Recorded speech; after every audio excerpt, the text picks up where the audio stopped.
안녕하세요. 사연에 빠지다의 DJ 민영입니다. 오늘도 두 가지 사연 준비되어 있으니 재미있게 들어주시고요. 구독과 좋아요 버튼도 눌러주세요. 그럼 오늘의 사연 바로 시작해 볼게요. 안녕하세요. 살다 보니 제가 이런 채널에 사연을 보내는 날이 다 오네요. 대부분 사연들이 그렇듯 제 사연도 남편 그리고 시댁 식구들에 관련된 기막힌 이야기입니다. 저는 운 좋게도 나름대로 넉넉한 집안에서 태어나 부족할 것 하나 없이 자랐습니다. 20대 시절에 저는 친구들이 말하길 전형적인 철없는 부잣집 아가씨였습니다. 어렸을 적부터 원하는 것이 있으면 모두 가질 수 있었고 부모님께서는 외동딸인 저를 정말 예뻐해 주셨어요. 주변의 모든 어른들이 저를 예뻐라 예뻐라 하시며 호통 한번 치시지 않고 오냐오냐 키웠으니 공주님이 따로 없었죠. 세상이 마냥 아름답게만 보였습니다. 솔직히 말해서 저 스스로도 제가 철이 늦게 들었다고 생각합니다. 지나치게 순수하고 세상 물정을 모르는 아가씨였죠. 그러니 얼굴만 번지르르 하고 실속은 전혀 없는 남편 같은 남자에게 홀라당 넘어가 결혼을 한 거 아니겠습니까? 남편과 저는 대학에서 처음 만난 사이였어요. 당시 저는 경영학과의 신입생이었고 남편은 의과대학에 다니는 학생이었습니다. 친구의 소개로 만난 사이였고 저는 남편에게 첫눈에 반했습니다. 저희 둘의 나이 차이는 궁합도 안 본다는 4살 차이였어요. 철없는 신입생이 보기에 4살 차이 의대생 오빠는 그저 멋있게만 보였습니다. 남들보다 저를 좀 더 잘 챙겨주는 것 같고 다정한 말투로 걱정도 해주고 잘생긴 얼굴로 웃어주기까지 하니 저도 모르게 남편에게 마음이 갔습니다. 결국 급속도로 사이가 발전해 연인이 되었어요. 20살이 된 후 처음으로 하는 연애에 정말 행복했습니다. 그렇지만 남편은 잘난 외모와는 다르게 소문이 그닥 좋지 않은 남자였어요. 제가 남편과 교제를 시작했다는 소식에 과선배들이 하나같이 저를 걱정하기 시작했습니다. 처음에는 그저 남편과 저 사이를 질투하는 사람들이 제게 거짓말을 하는 것이라 생각했지만 시간이 좀 지나고 나니 그게 아니라는 것을 알게 되었어요. 남편은 학교에서 소문난 바람둥이였습니다. 잘생긴 놈은 얼굴값 한다고 남편이 그 말에 딱 들여맞는 인간이었던 거예요. 남편은 지독하게 여자를 밝히기로 유명한 사람이었고 소문이 어찌나 무성한지 의과대가 아닌 경영대 학생들도 전부 그를 알고 있을 정도였어요. 그 사실을 알고 있던 여자 선배들은 아무것도 모르는 신입생인 저를 걱정해 준 것이었습니다. 처음 그 소문을 듣게 되었을 때는 충격적이긴 했지만 남편이 잘생기고 매력적이니 여자들에게 인기가 많은 것은 당연한 일이라는 생각이 들었습니다. 바람둥이라는 소문도 그저 잘난 남편을 질투하는 사람들이 만들어낸 것뿐이라고 생각했고요. 하지만 남편과 교제 기간이 길어질수록 그 모든 것들이 헛소문이 아니라는 사실을 알게 되었습니다. 남편은 저를 두고 다른 여자들에게 예쁘다, 귀엽다는 등의 칭찬을 남발했어요. 심지어 제가 바로 옆에 있을 때도 마찬가지였습니다. 제가 그런 남편에게 왜 다른 여자들 칭찬을 하냐 따져 물으면 그냥 순수한 선의로 칭찬하는 거다. 사회생활의 일종이다. 그럼 난 평생 다른 사람 칭찬도 하지 말고 살라는 거냐. 오히려 적반하장으로 화를 냈습니다. 아무리 칭찬이 사회생활의 일종이라고 한들 솔직히 정상적인 남자라면 연인 앞에서 다른 여자에게 이쁘다는 등의 칭찬은 안 하는 게 맞지 않습니까? 게다가 남편은 빈번히 낯선 여자들과 단둘이 식사를 하거나 만남을 가졌습니다. 칭찬까지야 100번 양보해서 참는다고 해도 다른 여자들과 데이트 마냥 어울리는 건 도저히 견딜 수가 없더군요. 화를 내는 제게 남편은 그 여자와는 그저 친구일 뿐이다. 친구랑 둘이서 밥도 못 먹냐. 왜 내 인간관계를 네가 전부 통제하려고 하냐. 오히려 저를 이상한 사람으로 몰아갔습니다. 지금 와서 돌이켜보면 정말 말도 안 되는 논리였죠. 하지만 당시 20대 초반이었던 저는 남편만큼 노련하지 못했습니다. 게다가 순수하고 철없던 시절 처음으로 했던 연애였기에 더더욱 남편에게 휘둘릴 수밖에 없었습니다. 결국 그렇게 대학생활 내내 다른 여자들과 어울리는 남편을 지켜보기만 하다 졸업을 했어요. 가장 비참했던 것은 그런 남편에게 헤어지자는 말을 차마 꺼낼 수 없었다는 것입니다. 제가 남편을 많이 좋아했거든요. 남편은 제가 어린 시절 상상했던 백마탄 왕자님 같은 남자였어요. 잘생긴 외모에 큰 키, 다정한 성격에 무려 의대생이었으니 능력까지 좋았죠. 집안 배경에 대해서는 잘 알지 못하지만 평소 돈도 시원시원하게 쓰고 씀씀이가 큰 것 같아 보여서 부잣집 아들 같았습니다. 그렇게 꽃다운 20대 초반의 청춘을 전부 남편에게 가져다 바친 저에게 남은 것은 비참한 이별이었습니다. 남편은 대학을 졸업한 제게 이제 서로 각자의 갈 길을 가자며 냉정하게 헤어짐을 고하더군요. 어떻게 사랑이 변하냐. 나는 참을 만큼 참고 양보할 만큼 양보하며 버텼다. 그런데 이렇게 허무하게 헤어질 수는 없다. 울고불고 매달려봤지만 아무 소용이 없었습니다. 저와 헤어지고 얼마 지나지 않아 남편에게는 새로운 여자친구가 생겼다는 소식이 들려왔습니다. 사실 저와 교제하는 동안에도 다른 여자들과 양다리를 걸치고 있었을지도 모르는 일입니다. 아니요, 분명 그랬을 거예요. 그 인간은 그러고도 남을 인간이니까요. 남편과의 이별 이후 한동안은 정말 힘들었습니다. 그런 못된 놈을 잊지 못하고 그리워하는 제 스스로에게도 화가 났고 하루아침에 저를 잊고 새로운 여자를 만나 히히덕거리는 남편도 원망스러웠습니다. 하지만 시간이 약이라고 그렇게 몇 달을 괴로워하고 나니 자연스레 잊혀지기는 하더군요. 마냥 철없고 순수했던 시절이 지나 현실을 깨닫게 되었다고나 할까요? 제가 찾던 백마탄 왕자님 같은 남자는 이 세상에 존재하지 않고 진실된 사랑 같은 것도 동화 속에서나 나오는 이야기라는 것을 인정하게 되었습니다.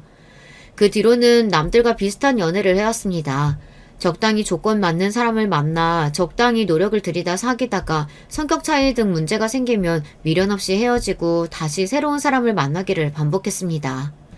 그러다 보니 점점 그놈이라는 생각이 들었어요. 운명적인 상대를 만날 수 있을 거라는 일말의 기대조차 사라지게 되었죠. 부모님께서도 원래 결혼이 그런 거다. 서로 처음부터 진심으로 사랑해서 결혼하는 사람들이 어디 흔하냐. 조건 맞춰 만났다가 같이 살다 보면 정들고 그런 거라며 본인들도 선봐서 만난 사이인데 행복하게 살지 않느냐 말씀하셨습니다. 결혼 정년기가 되자 어머님께서는 주변에서 선자리를 하나 둘 알아오시기 시작했어요. 아버지께서 사업을 하셨기에 집안이 넉넉한 편이었고 저 또한 나름대로 명문대를 졸업해 번듯한 직장에 다니고 있어 조건은 꽤 좋은 편이었어요. 자랑은 아니지만 젊은 시절에는 외모 또한 어디 가서 뒤처지지 않을 정도였습니다. 어머니께서는 사윗감으로 전문직 남성을 원하셨습니다. 의사, 변호사, 검사, 판사, 그 중에서도 가장 원하는 직업은 의사였습니다. 어머니께서 유독 의사 사이에 집착하시는 이유가 있었어요. 저희 친가, 그러니까 아버지 집안은 대대로 의사 집안이었습니다. 증조할아버지, 친할아버지 모두 의사셨고 아버지 위로 한 명 있는 형인 큰아버지께서도 의사셨습니다. 큰아버지의 아들도 의사셨고 친조부모님께서는 아버지께서도 의사가 되길 바라셨어요. 하지만 아버지께서는 어렸을 적부터 의학보다는 사람을 상대하는 일을 좋아하셨고 친조부모님의 반대를 무릅쓰고 사업을 시작해 결국 큰 성공을 거두셨습니다. 물론 사업가로서는 성공했지만 친가에서 아버지는 완전히 찬밥 취급이었습니다. 유서 깊은 의사 집안에서 의사가 아니라 장사치가 나왔다며 무시당하기 일쑤였어요. 그런 가족들의 태도에 어머니께서는 외동딸이었던 저를 꼭 의사로 키우고 싶어 하셨습니다. 하지만 앞서 말씀드렸던 대로 저는 의대가 아닌 경영대에 진학하였고 아버지를 따라 사업과 관련된 공부를 했습니다. 그런 상황에서 어머니께서는 자연스레 사위라도 의사를 데려야 한다는 생각을 하셨던 것 같아요. 그렇지 않고서야 평생 동안을 친조부모님께 의사 타령을 들으며 지낼 것이 뻔했으니까요. 수많은 의사들과 소개팅을 했지만 조건에 딱 맞는 사람을 찾기는 쉽지 않았습니다. 처음으로 만났던 의사는 40대 후반의 남자였는데 몹시 뚱뚱한 체구에 식탐이 많은 사람이었어요. 첫 만남 자리에서부터 메뉴를 서너 개 시키고는 저한테 권하지도 않은 채 그것들을 다 먹어치우는 모습을 보고 바로 이건 아니다 싶었습니다. 두 번째로 만났던 의사는 심각한 허풍쟁이였고 세 번째로 만났던 의사는 알고 보니 숨겨놓은 아이가 있었습니다. 정말 세상에는 상상을 초월하는 상식을 벗어난 이상한 사람들이 많더군요. 그렇게 계속되는 소개팅에 지쳐갈 무렵 자포자기의 심정으로 나간 선자리에서 저는 남편과 재회하게 되었습니다. 이름을 듣고는 설마 했는데 정말 남편이 소개팅 장소에 나와 있었던 것이었어요. 전혀 생각지도 못했던 만남이라 몹시 당황스러운 기분이었습니다. 남편 쪽에서는 상대가 저라는 것을 이미 알고 나왔다고 했습니다. 솔직히 말하자면 그리 반가운 기분은 아니었어요. 물론 좋은 추억도 많았지만 어찌되었던 끝은 비참한 이별이었으니까요. 떨떠름한 저와는 다르게 남편은 자리가 몹시 즐거워 보였습니다. 이렇게 다시 만날 줄은 몰랐다며 이름을 듣자마자 너인 줄 알았다. 너는 시간이 지났어도 하나도 안 변하고 여전히 예쁘다. 천연덕스럽게 이야기를 이어가는데 참 기가 차더군요. 설마 하니 나랑 정말 결혼할 생각으로 나온 건 아닐 테고 왜 나인 걸 알면서도 선자리에 나왔냐 물으니 남편이 어깨를 으쓱하며 말했습니다. 본인은 저하고 결혼할 생각이 있다면서요. 그 말을 들으니 너무나 어이가 없었어요. 그럼 그때 헤어지지 말고 계속 만나지 그랬냐. 냉혈한 사람처럼 그렇게 버리고 갈 때는 언제고 이제 와서 무슨 결혼 타령이냐 언성을 높였습니다. 남편은 그런 제게 진정하라며 사람 일은 언제 어떻게 될지 모르는 거다. 지금하고 그때하고 상황이 같냐. 우리는 지금 서로의 필요에 의해 만난 것이 아니냐 말하더군요. 냉정하게 생각해보면 남편의 말이 맞았습니다. 저는 의사 남편이 필요했고 남편도 결혼할 여자가 필요한 상황이니 선자리에 나온 것이었죠. 저도 나름대로 나쁘지 않은 조건을 가지고 있었지만 계속해서 의사 사위를 고집하려니 선자리에는 점점 이상한 사람들이 나오고 있었습니다. 어딘가 하나씩 하자가 있는 사람들이었어요. 슬슬 의사를 포기해야 하는 건가 싶을 때쯤 남편이 딱 나타난 것이었죠. 남편은 바람기가 있긴 했어도 허우대도 멀쩡하고 얼굴도 잘생기고 나이도 젊었습니다. 의대도 훌륭한 성적으로 졸업했고 성형외과 전문의 자격증이 있었고 앞날이 창창한 의사였어요. 남편이 원하는 결혼 조건은 바로 강남에 본인의 병원을 개업해 주는 것이었어요. 그거 하나만 해결된다면 어떤 조건의 여자든 아무 상관이 없다고 하더군요. 솔직히 강남에 병원을 개업해 주는 것은 아무리 저희 집안이 넉넉한 편이라고 하더라도 부담이 되는 일이었어요. 다른 것도 아니고 강남이면 다른 것보다 돈이 배로 들 테니까요. 남편은 잘 생각해보라며 어차피 결혼하고 나면 남편 병원이니 네 병원이기도 하지 않느냐. 이건 거저먹는 장사라며 본인 같은 조건의 남자는 다시는 못 만날 거라 너스레를 떨었습니다. 본인도 돈 많고 나이 많은 요처녀보다는 저와 결혼하는 편이 낫다며 이렇게 만나게 된 것도 운명 아니냐고 하더군요. 처음에는 괘씸하고 어이가 없었지만 곰곰이 생각해볼수록 남편의 말이 틀린 것도 아니었습니다.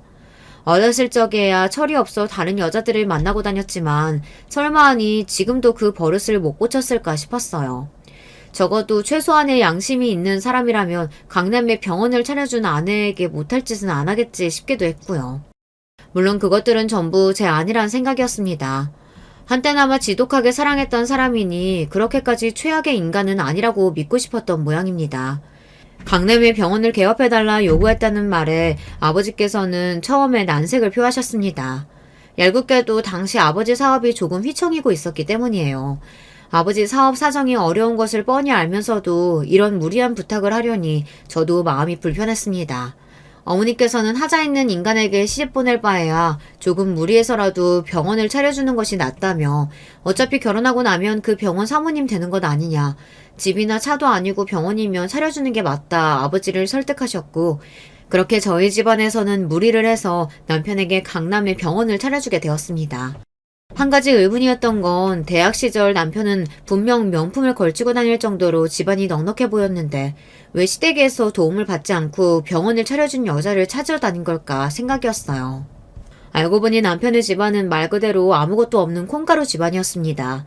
대학 시절 남편이 들고 다녔던 명품들은 전부 본인이 어울려 다녔던 여자들이 선물해 준 것이었고 씀씀이가 커 보였던 것도 전부 여자들에게 뜯어낸 돈으로 부자 행세를 했던 것이었어요. 시아버지께서는 젊은 시절 건축 현장에서 일하시다 지금은 몸이 다쳐 집에서 쉬고 계셨고 시어머니는 식당 일을 하면서 생계를 이어가고 있었습니다. 그마저도 남편이 결혼한 후에는 일을 그만두고 남편이 주는 용돈으로 지내실 예정이라고 하더군요. 남편에게는 3살 터울의 여동생이 하나 있었는데요. 그 여동생이 정말 문제였습니다. 남편을 닮아 번지르르한 외모에 예쁘장하게 생긴 시누이는 성격이 막장 그 자체였습니다. 마인드 자체가 딱 기생충 같다고나 할까요. 뭐든 간에 본인이 열심히 일해서 스스로 벌어먹고 살 생각은 없고 언제나 남들에게 빌부터 사는 인간이었어요. 대학 시절에는 돈 많은 남자 옆에서 살랑살랑 꼬리를 치며 명품이며 용돈을 받아 써왔고 대학을 졸업한 후에는 마땅한 직업을 갖지 않고 여전히 본인의 예쁜 얼굴을 무기 삼아 미래에 대한 계획이고 뭐고 아무것도 없이 탱자탱자 놀고 있었습니다. 어쩜 남매가 하는 짓이 그리도 똑같은지요. 남편은 그나마 의대를 졸업하기라도 했지 시내에는 반반한 얼굴 빼고는 봐줄 만한 조건이 아무것도 없었습니다. 예쁜 얼굴 좋죠. 그렇지만 그 얼굴 평생 유지되는 것은 아니지 않습니까? 적어도 혼자서 밥벌이 정도는 할 만한 능력이 있어야 성인이라고 말할 수 있는 거잖아요. 신우이는 정말 몸만 컸지 머리는 여전히 애가 따로 없었습니다. 남편은 그런 신우이도 여동생이라고 매달 꼬박꼬박 용돈을 줬어요. 그것도 한두 푼이 아니고 몇백만 원 돈을 턱턱 내주더군요. 아무리 한심해도 고슴도치도 지 새끼는 예쁘다고 아주 감싸고 돌았습니다.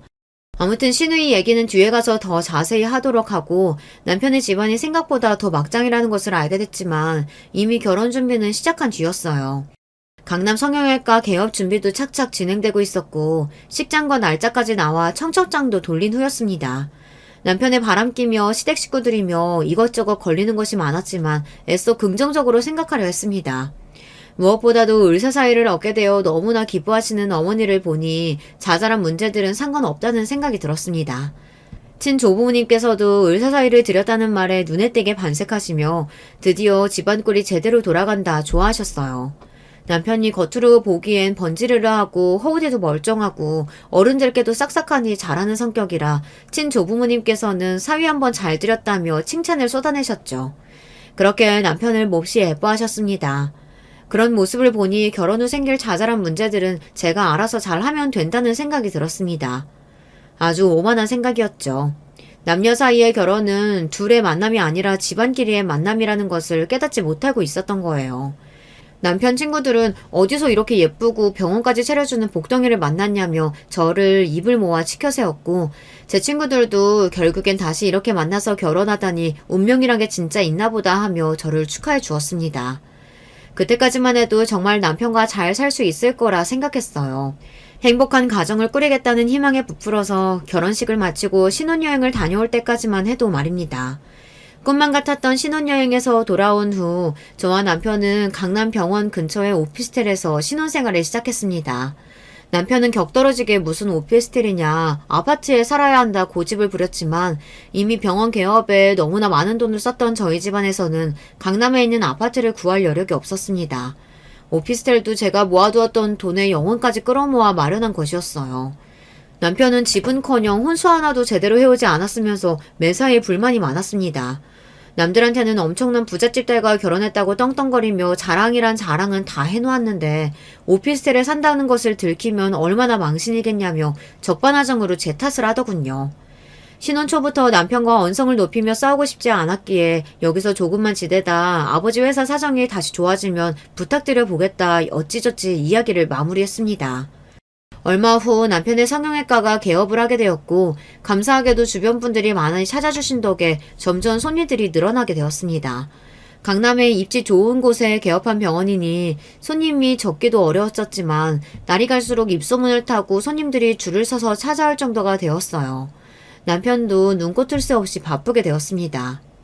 병원에서 밤을 새고 돌아오는 날이 잦아졌고 아무리 병원 일이 바쁘다지만 이렇게까지 바쁠 일인가 싶더군요. 병원 일에 대해서는 잘 모르지만 솔직히 원장이 바쁘면 얼마나 바쁘다고 며칠을 내리 연속으로 야근을 하나 싶었습니다. 다른 사람도 아니고 바람기가 다분한 남편이다 보니 자연스레 의심이 들 수밖에 없었어요. 그동안은 바빠서 그런 거겠지 하고 넘기려고 했지만 의심을 무턱대고 덮어둔다고 사라지진 않았습니다.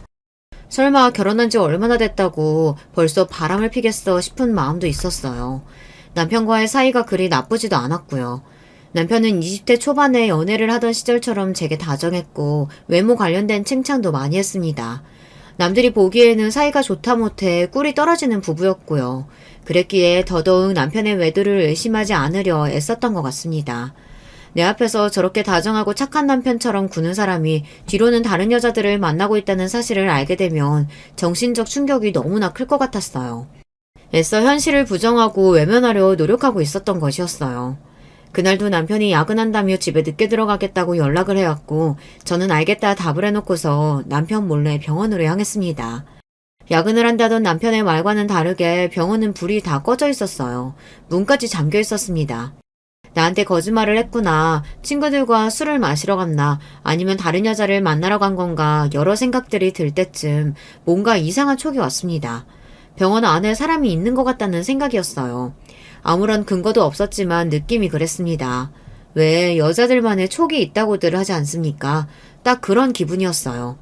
비밀번호를 누르고 어두운 병원 안으로 들어서자 인기척은 전혀 느껴지지 않았어요. 그렇게 굳게 닫혀진 원장실 문틈으로 아주 미세한 빛이 새어나오고 있었습니다. 그 순간 여러 가지 생각이 들었습니다. 저 원장실 안에 남편이 혼자 남아 일을 하고 있을까? 아니면 내가 생각하는 최악의 상황이 벌어지고 있을까? 제발 후자가 아니기를 바라며 떨리는 마음으로 원장실 앞으로 다가갔습니다. 문을 열어보지 않아도 알 수 있었어요. 원장실 안에서는 여자 목소리가 새어나오고 있었습니다. 그것도 평범한 목소리가 아니었어요. 다시 생각해봐도 피가 거꾸로 솟는 기분입니다. 여자의 간드러진 신음소리와 책상이 부딪히는 소리가 들려왔고 그 자리에 발이 딱 박혀버린 듯 몸이 움직이지 않았습니다. 문을 열어 제끼고 시원하게 쌍욕을 쏟아부을까, 여자의 머리채를 잡고 미친 사람처럼 난동을 피울까, 남편의 뺨을 갈겨버릴까 한참을 고민했습니다. 그렇지만 그 어느 것도 실행할 용기가 나지 않았어요. 제가 남편의 외도 사실을 알게 된다면 남편이 오히려 적반하장으로 나올 것 같다는 생각이 들었습니다. 지금은 그나마 사이좋은 부부의 허울을 유지하고 있지만 제게 외도를 들킨 후로는 대놓고 여자를 만나고 다니지 않을까 하는 생각이었습니다. 제가 아는 남편은 그러고도 남을 인간이었어요. 제가 그 문을 열고 들어가 미친 사람처럼 달려든다고 해도 얼굴색 하나 변하지 않고 그러게 왜 굳이 병원을 찾아와서 이 긁어부스럼을 만드냐, 서로 몰랐으면 좋았을 일 아니냐 뻔뻔하게 나올 인간이었습니다. 그 생각을 하니 도저히 원장실 문을 열 수가 없었습니다. 그 미개한 모습을 제 두 눈으로 볼 자신도 없었고요. 한참을 그 문 앞에 서 있다 다시 몸을 돌려 조용히 병원을 빠져나왔습니다. 그 일이 있은 뒤로 남편을 전처럼 대하기가 어려웠어요. 저도 모르게 까칠하게 대하게 되고 매사에 의심부터 하게 되었습니다. 남편도 미묘하게 변한 저의 태도를 눈치챈 것 같았습니다. 혹시 무슨 불만 있냐, 아니면 나한테 바라는 거라도 있냐 물어오는 남편에게 그런 거 없다, 그냥 피곤해서 그렇다 둘러대면서도 마음이 무거웠습니다. 앞으로 평생을 함께 살아야 할 사람인데 이렇게 무턱대고 감정을 묻어두는 것이 맞나 싶었어요. 그렇다고 남편의 외도 사실을 들먹이며 서로 얼굴을 붉히고 싸울 자신도 없었습니다. 결혼 전 자잘한 문제들을 스스로 해결할 수 있을 거라고 생각했던 오만한 자신에게 후회도 들었습니다. 사람은 쉽게 변하지 않는다고 20대 초반에 그렇게 고생을 하며 연애를 했으면서 무슨 자신감으로 이 남자와 아무 문제 없이 행복하게 살 수 있다고 생각했던 걸까 싶었습니다. 매일같이 저를 괴롭히는 생각은 도대체 그 여자가 누구였을까 하는 의심이었어요. 남편의 주변에는 여자들이 참 많았습니다. 당장 병원만 해도 예쁘고 젊은 간호사들이 수두룩했어요. 대학 동기 여의사들도 있었습니다. 병원을 찾는 손님일 수도 있었고 제가 모르는 또 다른 곳에서 만난 여자일 수도 있었습니다. 의심이 의심의 꼬리를 물고 계속해서 이어지다 보니 별별 이상한 상상까지도 다 들었고 너무나 고통스러웠어요. 남편이 간호사와 이야기하는 모습만 봐도 그때 그 여자가 저 간호사는 아닐까, 저 불려시 같은 년이 내 남편을 꼬신 건 아닐까 하는 비이성적인 생각까지 들었습니다. 제 이런 의심을 눈치채기라도 한 건지 남편은 한동안 야근도 하지 않고 집에 제 시간에 꼬박꼬박 잘 들어왔어요. 다른 여자를 만나는 것 같은 정황도 보이지 않았고요. 시간이 좀 흐르자 제가 의부증에 걸려 그때 헛것이라도 들은 게 아닌가 싶을 정도였어요. 남편은 너무나 가정적이고 다정한 남편이었고 병원 간호사들도 모두 입을 모아 저런 완벽한 남편이 어디 있냐며 잘생기고 아내만 바라보고 능력까지 좋은 남편이라니 사모님은 너무 좋으시겠다 남편을 치켜 세웠습니다. 남편이 별다른 의심이 갈 만한 행동을 하질 않으니 점점 마음이 안정되어 갔습니다. 나중에는 그날 밤의 일이 헛것이 아니라 사실이었다 하더라도 하룻밤의 불장난 정도는 눈 감고 넘어가 줄 수 있다는 생각까지 들 정도였어요. 그만큼 남편은 가정에 충실했고 저희 가족들에게도 잘했습니다. 처음에는 강남의 병원을 개업해달라는 요구에 남편을 속물처럼 생각하셨던 아버지께서도 어른들께 싹싹하니 잘 대하는 남편을 보며 생각보다는 괜찮은 놈인 것 같다고 넌지시 칭찬을 건네시기도 했어요. 상황이 그렇게 흘러가니 지금처럼만 가정에 충실하고 다정한 남편 역할을 잘한다면 남편이 저를 속이고 뒤로 여자 하나 둘 만나고 다니는 것 정도야 참고 살 수 있다는 생각이 들었습니다. 지금 생각해보면 참 말도 안 되는 생각인데 그때는 왜 그런 생각을 했는지 모르겠습니다. 어떻게 해서든 남편과의 관계를 안정적으로 유지해야 한다는 강박이 있었을지도 모르겠습니다. 강남의 병원까지 개업해가며 성사시킨 결혼인데 절대 파토낼 수 없다는 부담감이 있었던 것 같아요. 이혼하게 된다면 부모님께도 못할 짓이라는 생각이 들더군요. 저 하나만 참고 넘어가면 모두가 행복할 수 있다고 생각했던 것 같습니다. 그러나 저희 결혼 생활에 닥친 시련은 남편의 바람기뿐만이 아니었습니다. 앞서 말씀드렸듯 시댁 식구들은 전부 타고난 거머리 체질이었어요. 잘 키운 아들 하나에 빌부터 세 명이 어떻게든 먹고 살려고 아등바등 애를 쓰는 사람들이었어요. 병원 개업과 동시에 시어머니께서는 식당 일을 그만두시고 남편에게 매달 500만 원씩 용돈을 요구하셨습니다. 사정이 어려우신 시부모님을 도와드리는 것이야 그리 부담스러운 일은 아니었지만 액수가 문제였습니다. 500만 원이 어디 땅 파서 나오는 돈인가요? 물론 남편의 병원 수입이 그의 몇 배가 되긴 했지만 그렇다고 그 돈을 남편 맘대로 쓸 권리가 있는 건 아니지 않습니까? 게다가 시부모님뿐만 아니라 사지 멀쩡한 시누이까지 달에 몇백씩은 기본으로 퍼주니 머리가 아플 지경이었어요. 그 문제로 남편과 여러 번 말다툼을 했지만 남편은 요지부동이었습니다. 몸이 아프신 시부모님께 달에 500만 원도 못 드리냐. 내가 한 달에 버는 돈이 얼만데 겨우 그거 가지고 쪼잔하게 그런 식으로 구냐. 그리고 여동생은 곧 있으면 본인이 알아서 잘 벌어먹어 살 거다. 취업 준비하는데 보태라고 조금씩 용돈 주는 것이 그렇게 거슬리냐. 당신은 동생이 없어서 모르는 거다. 어쩜 그렇게 뻔뻔하게 사람을 쫌생이처럼 몰아가던지요. 게다가 시누이는 남편에게 용돈을 허구한 받아다 쓰는 것도 모자라서 병원에 찾아와 무료로 시술을 받기까지 했습니다. 어쩌다 한두 번 오는 거라면 몰라도 매일매일 지치지도 않는지 필러며 주사며 눈 돌아가게 비싼 시술들을 돈이 맡겨놓기라도 한 듯이 요구했습니다. 얌전히 와서 얌전히 시술을 받고 가는 것도 아니었어요. 시누이가 병원에 오는 날이면 꼭 사고가 터졌습니다. 시누이 성격이 워낙 알가닥에 아나무인 뻔뻔 그 자체라 조금이라도 자기 마음에 안 드는 일이 생기면 앞뒤 안 가리고 따지고 들고도 했습니다. 간호사가 주사를 아프게 놨다든지 간호사들끼리 자기 뒷담화를 했다든지 말도 안 되는 트집을 잡으며 화를 내고 병원 분위기를 망쳐놓기 일쑤였어요. 참다 못한 제가 이런 식으로 행패 부릴 거면 다시는 오지 말라 쓴소리를 했지만 신우이는 제 말을 귀뚱으로 들었습니다. 본인 오빠 병원에 오는데 언니가 뭐라고 이래라 저래라 하냐면서요. 남편이 워낙에 신우이를 싸고 들었으니 그런 방자한 태도도 이해가 갔습니다. 저도 어렸을 적에 부모님께서 하도 오냐오냐 키우신 탓에 20대까지만 해도 완전히 공주님 같은 성격이었으니까요. 그래도 저는 남편과 연애하고 사회생활을 겪으며 어느 정도 철이 들었는데 시내에는 여전히 온실속 화초 그 자체였습니다. 그것도 성격이 무지 더러운 화초였어요. 도저히 상식적인 대화가 통하지 않는 상대였고 몇 번 말다툼을 하고 난 뒤로는 똥이 무서워서 피하나 더러워서 피하지 하는 생각으로 멀리하게 되었습니다. 매달 500만 원씩 받는 용돈으로는 부족하셨는지 시어머니께서는 틈만 나면 제게 전화를 해 이거 해달라 저거 해달라 요구를 하셨습니다. 다른 집 며느리들은 패키지로 크루즈 여행을 보내준다더라. 누구 집 엄마는 생일 선물로 명품백을 받았다더라 하면서 어찌나 부담을 주시던지요. 참다 못해 제가 이런 전화는 당신이 알아서 해결하라 남편에게 한마디 하자 남편은 어머니가 평생 이런 것들을 제대로 누려보신 적이 없어서 요즘 좀 신이 나신 거다. 겨우 전화 몇 번 했다고 그게 그렇게 불만이냐 바로 제 탓을 했습니다. 평소 같았으면 지고 넘어갔겠지만 그때는 도저히 참을 수가 없었어요. 당신 가족들한테 매달 생돈을 몇백만 원씩 보내주는 것도 아까운데 명품백에 크루즈 여행까지 갖다 바쳐야 하냐 언성을 높이자 남편은 우리 가족들이 남도 아니고 어떻게 말을 그따위로 할 수 있냐며 화를 내더군요.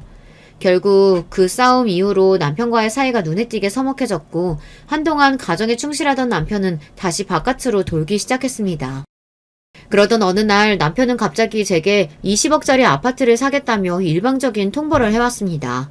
너무나 갑작스러운 이야기에 그게 무슨 말이냐 묻자 그동안 이 좁아터진 오피스텔에서 사느라 너무 힘들었으니 이사를 가야겠다는 겁니다. 돈이 어디 있어서 20억짜리 아파트를 사냐 되묻자 남편은 병원을 담보로 대출을 받겠다고 했습니다.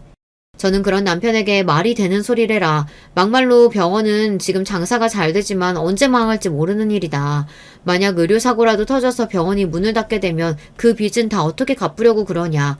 남편을 뜯어말렸지만 남편은 고집불통이었습니다. 무조건 20억짜리 아파트에서 살아야만 병원장 체면이 선다며 아파트로 이사간 후 지금까지 미뤘던 집들이도 다 치워버리겠다며 큰 소리를 떵떵 치더군요. 결국 저희는 병원을 담보로 20억 대출을 받게 되었어요. 그 과정에서 병원 명의를 남편 앞으로 옮기게 되었습니다. 여러모로 걸리는 것이 많았지만 남편이 한 번 한다 하면 무조건 해야만 직성이 풀리는 성격이라 어쩔 수가 없었습니다. 그렇게 저와 남편은 오피스텔을 처분하고 아파트로 이사가게 되었어요. 확실히 고가의 아파트다 보니 평수도 오피스텔과는 비교할 수 없을 정도로 넓고 인테리어도 고급지게 잘 되어 있더라고요. 남편은 아파트에 몹시 만족하며 이제야 본인과 딱 맞는 고급스러운 집에서 살게 되었다며 좋아했습니다. 넓은 집에서 살게 된 것 자체는 저 또한 좋았지만 앞날이 조금 막막하긴 했어요. 남편이 병원 실장과 내연관계라는 것을 알게 된 건 이사를 막 마쳤을 쯤이었습니다. 회사를 마치고 남편과 함께 집에 돌아가기 위해 오랜만에 병원에 들렸는데 간호사 한 명이 종이박스에 짐을 싸고 있더라고요. 가까이 다가가니 얼굴이 엉망이었습니다. 무슨 일이 있었냐 조심스레 물으니 저를 보고는 몹시 놀라더군요. 괜찮으니 편하게 말해봐라 타이르자 간호사는 잠시 망설이다가 입을 열었습니다. 본인은 이 병원에 들어온 지 이제 막 2달이 된 막내 간호사인데 실장님의 갑질에 못 참고 오늘부로 일을 그만두었다고요. 막내 간호사는 그만두는 마당에 전부 말씀드리겠다며 제게 정말 놀라운 이야기를 쏟아냈습니다. 병원 실장과 저희 남편이 예연관계라는 사실을 병원의 모든 간호사들이 다 알고 있다. 그런데 실장이 입단속을 시켜서 사모님 앞에서는 다들 원장님께서 아내 바라기니 뭐니 말도 안 되는 소리를 하는 거다. 사모님이 안 계실 때는 실장이 지가 진짜 원장님 부인이라도 되는 듯 갑질을 하고 간호사들을 부려먹는다. 실장 갑질에 못 이겨 그만둔 간호사들이 한둘이 아니다. 저도 버텨보려고 했는데 도저히 못 해먹겠어서 나가는 거다. 못 믿겠으면 지나가는 간호사들 붙잡고 물어봐라. 둘이 바람피고 있는 거 모르는 간호사가 없다. 다들 한통속이다. 도무지 믿기지 않은 이야기를 쏟아내는데 머리가 띵해졌습니다. 집에 돌아오는 길 내내 그날 밤의 일이 떠올랐습니다. 원장실에서 남편과 함께 있었던 그 여자가 그럼 병원 실장이었겠구나. 그 실장은 평소에 일도 빠릿빠릿하게 잘하고 제게도 싹싹하게 굴던 여자라 개인적으로 예뻐하던 동생이었습니다.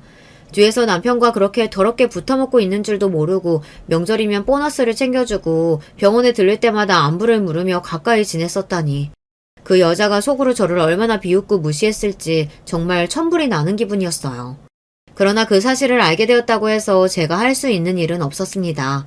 앞서 말씀드렸듯 남편에게 제가 둘의 외도 사실을 알고 있다고 말을 꺼내면 허울뿐이나마 유지됐던 부부관계가 완전히 파탄이 날 것 같았고 당시에 저는 어리석게도 그게 너무나 두려웠습니다. 게다가 이미 병원 명의도 남편 앞으로 돌려놓은 마당에 이혼을 하게 되면 겨우 위자료 몇천만 원이나 받고 헤어지게 되는 것 아닌가. 내가 둘 사이에서 사라져주면 둘이 재혼해서 행복하게 살게 만들어주는 꼴이 아닌가 싶은 생각이 들더군요. 그렇게 괴로운 마음으로 시간을 보내던 와중 저는 우연히 여고 시절 동창을 만나게 되었습니다. 동창은 고등학교 시절 저와 가장 친하게 지냈던 친구였는데 20살이 되자마자 외국으로 유학을 떠났다 얼마 전 한국으로 돌아왔다고 했어요. 입국하자마자 제가 생각나서 연락처를 수소문해 연락을 해왔다고 했습니다.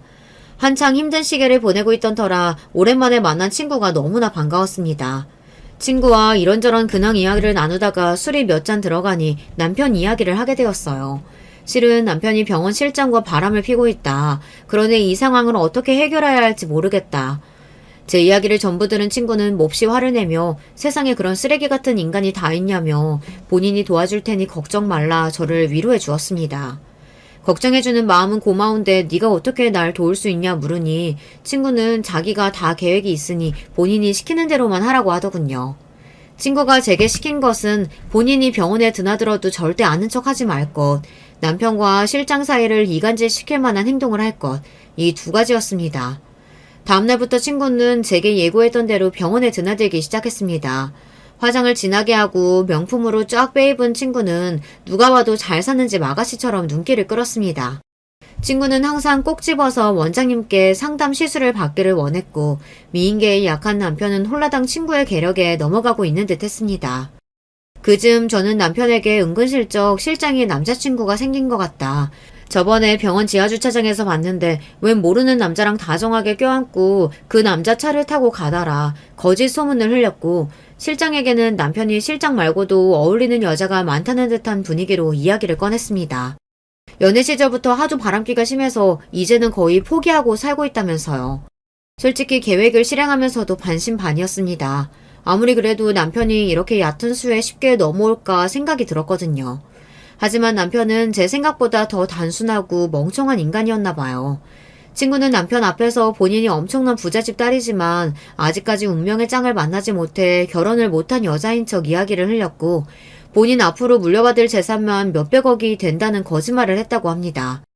친구가 입고 다니는 명품이며 끌고 다니는 비싼 차를 보고 남편은 그 거짓말을 홀라당 믿어버린 것이었어요.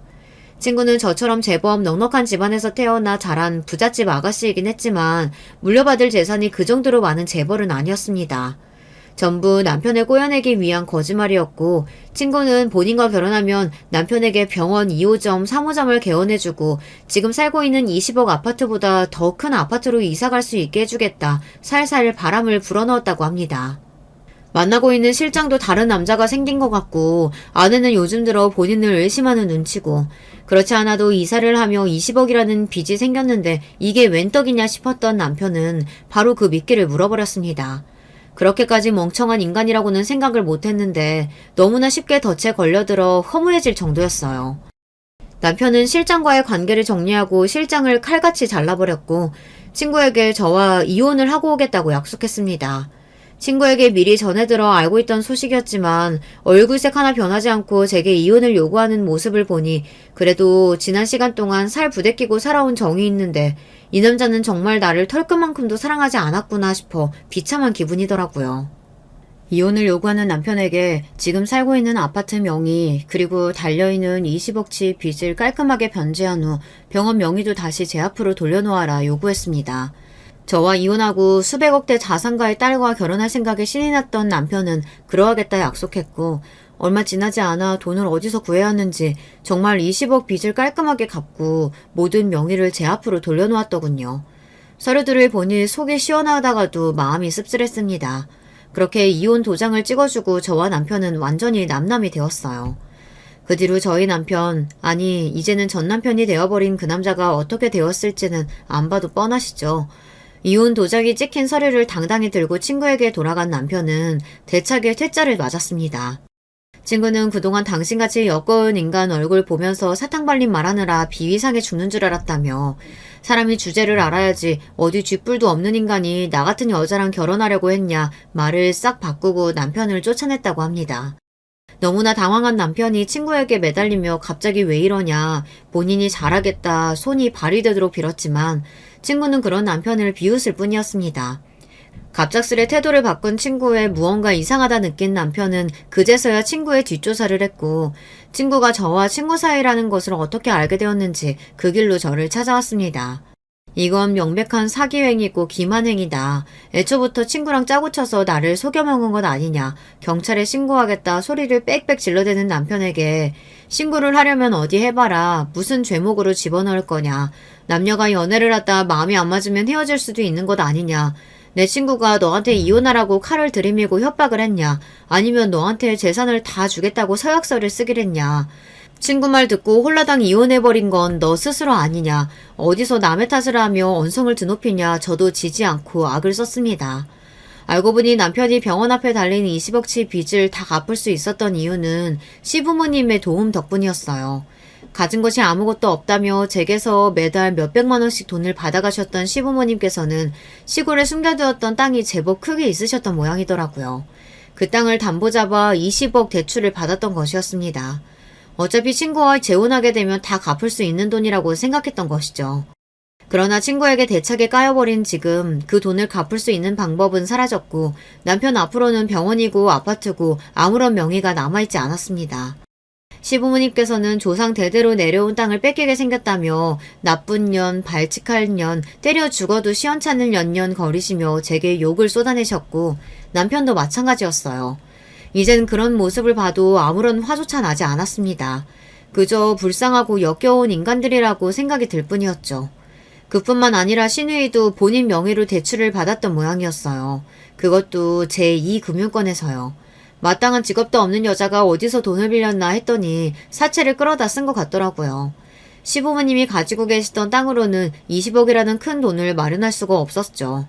남편이 시누이를 설득해 사채를 쓰게 한 것 같았습니다. 본인이 재혼만 하면 바로 갚고 너한테도 돈을 떼어주겠다 설득해 사채까지 쓴 모양이던데 신이는 본인 인생 어떻게 책임질 거냐며 남편에게 따지고 들고, 남편은 내가 그동안 너에게 가져다 준 돈이 얼만데 배은망덕하다며 어디서 큰 소리냐 신우이의 뺨을 때리고 아주 난리도 아니었습니다. 그 모습을 보고 있으려니 머리가 아파질 지경이라 경찰 부르기 전에 당장 내 눈앞에서 꺼지라고 소리를 질렀고, 남편은 병원만이라도 본인 명의로 돌려달라며 뻔뻔하게 요구를 해왔습니다. 그런 남편을 보니 참 기가 차더라고요. 도대체 사람이 어떻게 그렇게까지 뻔뻔하고 아나무인일 수 있나. 애초에 그 병원도 우리 아버지가 개업해 주신 것 아닌가.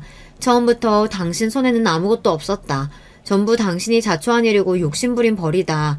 이제 당신 애들하고는 평생 엮이고 싶지 않으니 말도 안 되는 소리 하지 말고 썩 꺼지라고 했습니다.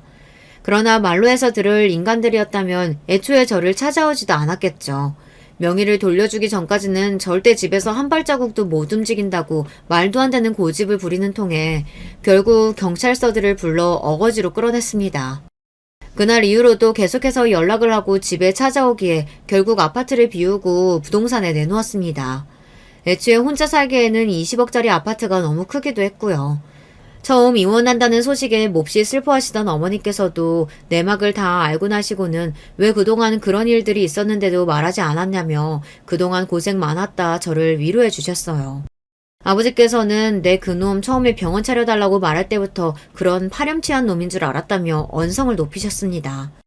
그래도 어찌됐든 병원은 물론 아파트까지 전부 제 명의로 돌렸고 깔끔하게 합의 이혼까지 했으니 불행 중 다행이라고 생각했습니다. 남편과 깔끔하게 이혼할 수 있도록 도와준 친구에게는 정말 고마운 마음뿐이에요. 일이 다 마무리되고 친구에게 필요한 것이 있으면 뭐든 말해라. 네가 원한다면 아파트 명의를 네 앞으로 돌려줄 수 있다 말했지만 친구는 고개를 가로저었습니다. 자기가 한 일은 그저 옆에서 남편을 살살 꼬여낸 것뿐이고 친구로서 이 정도 일은 아무것도 아니라면서요. 입장을 바꿔서 만약 저였어도 본인이 이런 상황에 처해 있었으면 발벗고 나서도 도와주지 않았겠냐면서 부담스럽게 친구 사이에 큰돈 주고받지 말자 딱 잘라 제 선물을 거절했습니다. 이제 막 한국에 돌아와 아는 사람도 없고 심심했는데 이혼도 했으니 앞으로 본인과 자주 만나 밥도 먹고 놀아달라며 너스레를 떠는데 너무 고마운 마음이었습니다. 친구와는 지금도 일주일에 2-3번씩 만나 함께 식사도 하고 쇼핑도 하는 가까운 사이예요. 휘청이던 아버지 사업은 최근 들어 다시 제자리를 찾아가고 있고 병원도 세를 내주어 매달 큰돈이 월세로 들어오고 있습니다. 아파트가 팔리면 그 돈은 전부 부모님께 그대로 드릴 생각이에요. 어렸을 적부터 저를 키워주시고 제가 결혼할 수 있도록 어려운 상황에도 병원까지 개업해주신 분들께 약소하게나마 보답한다고 생각하려고요.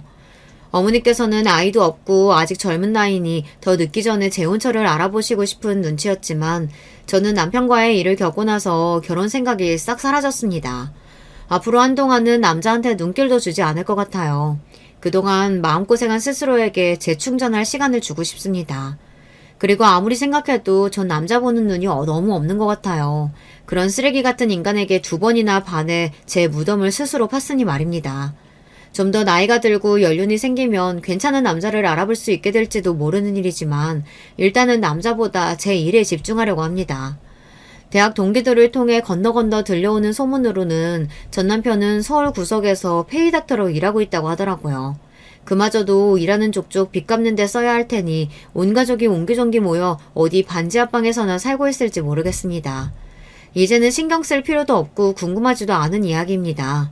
빚쟁이들에게 쫓겨가며 불쌍하게 살고 있든 끼니도 제대로 해결하지 못하고 거지들처럼 길거리에 나앉아있든 전부 자업자득이라고 생각합니다.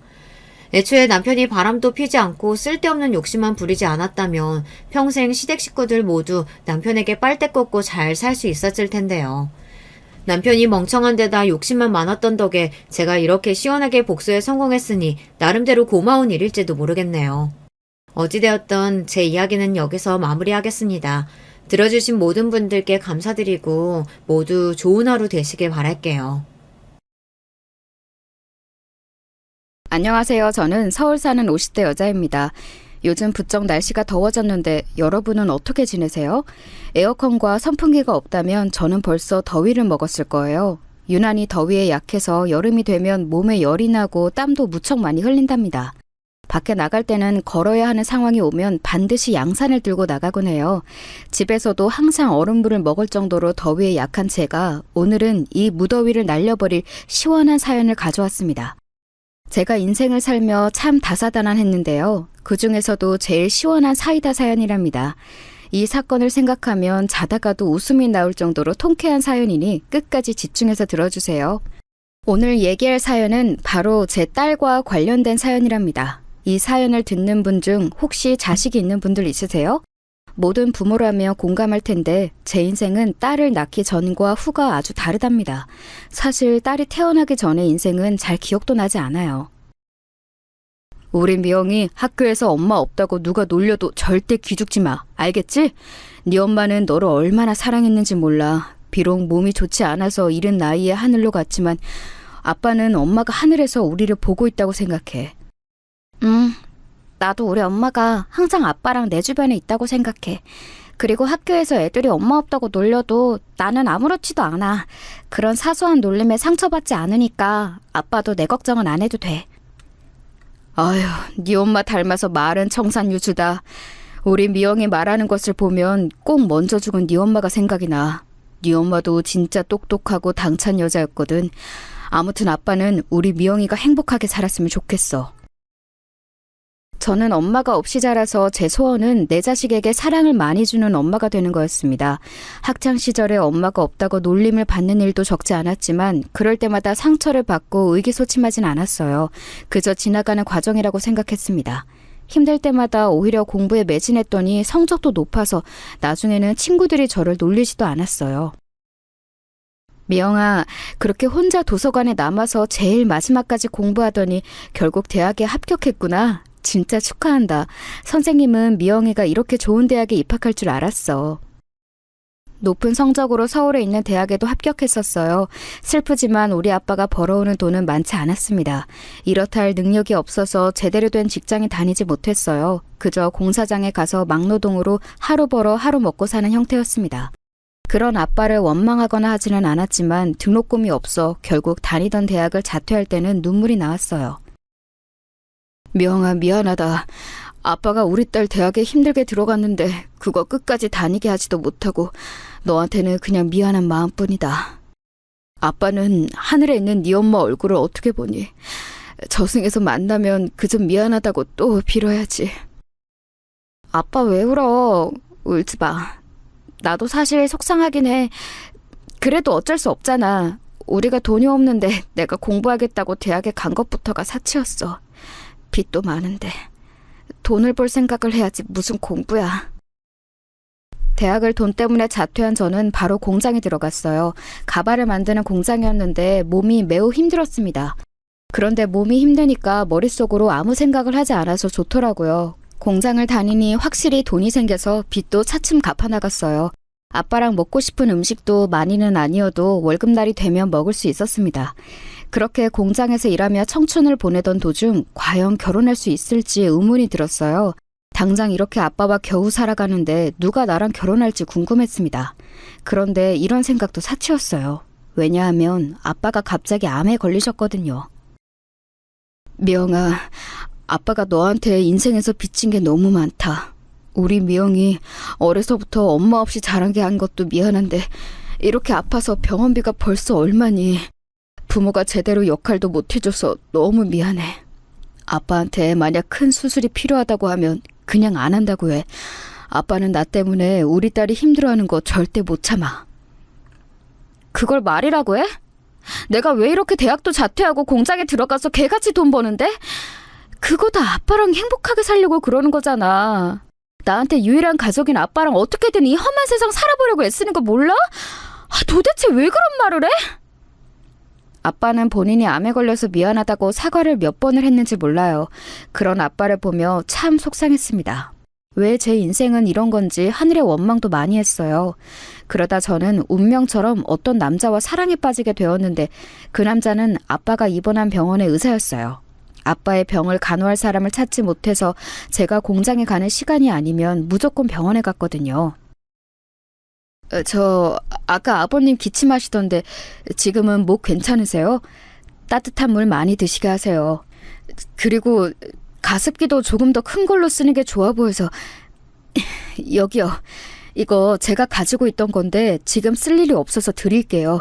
아버님 쾌차하시길 진심으로 바래요. 아, 감사합니다. 가습기 고마워요. 감사하게 받을게요.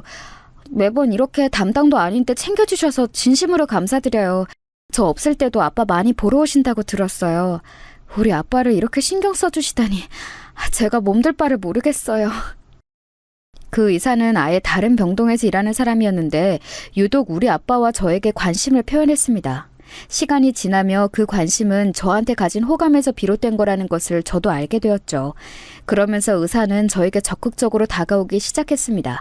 가정 형편이 안 좋아 연애하고는 담쌓고 살던 저라 참 얼떨떨했어요. 친구도 없고 오로지 제 인생에서 아빠밖에 없던 시절이라 그런 의사의 존재가 참 고마웠습니다. 조심스럽고 진지하게 시작한 의사와의 관계는 제 인생에 많은 영향을 끼쳤어요. 제가 일하느라 병원에 오지 않으면 의사가 대신해서 아빠를 돌봐주었습니다.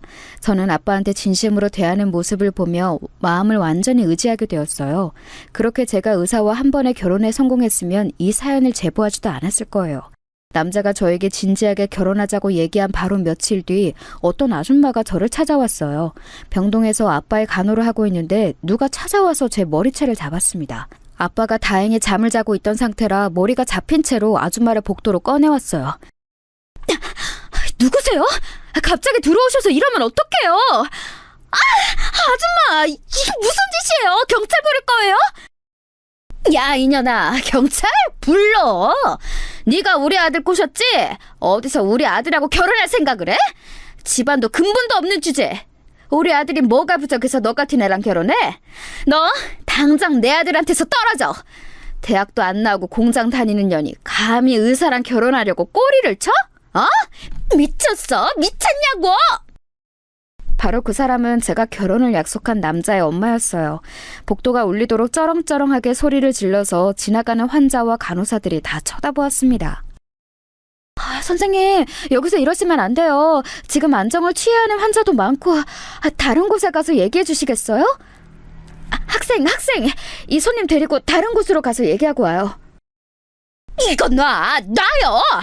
야, 네가 입이 있으면 말을 해봐. 양심이 어디 간 거야?